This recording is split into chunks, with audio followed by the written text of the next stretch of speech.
In the previous tutorial, we talked about how to choose an essay out of the four options that have been given to you.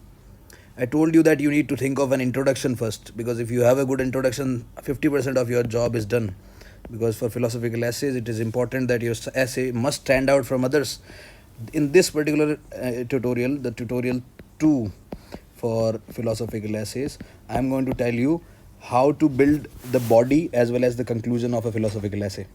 So we'll talk about the conclusion first. As we said, as I told you, that the story should begin with an introduction, and I told you about the introduction where Dronacharya asks his two disciples Arjun and Duryodhan to go and find out good people and bad people, and you know what happened next. So in the conclusion, you must include the Drona story once again. You must say that we do not want to be like Duryodhan. We want to be like Arjun. If the world is like that, then humanity shall see peace. So on those lines, you can conclude the last para. And in the second last para, as I told you before, that you need to give a snapshot of whatever you have written in the in the whole essay. The 9 pages, you have to give a recap of whatever you have written, so that the essay gets a sense of completion. So now I'm going to tell you how to build the body of the essay. This has to be done in the 15 to 20 minutes. For some people, it might take more than 20 minutes, maybe 20 to 30 minutes.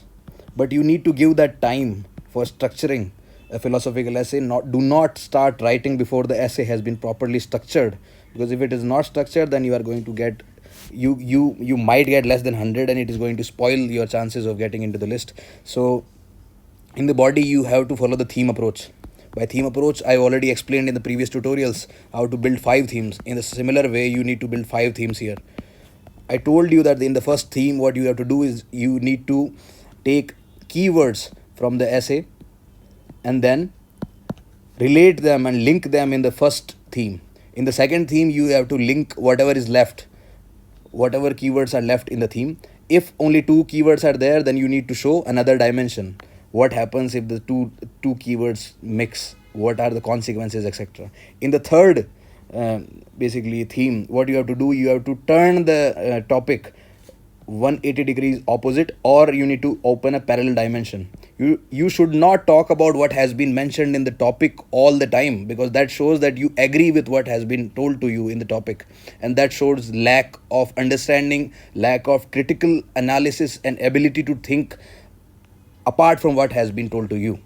Then in the fourth theme, what you have to do is that you have to link the topic with the current affairs, what has been going in the current affairs. And then in the fifth theme, what you have to do is that you need to show what should we do ahead, what should the future be.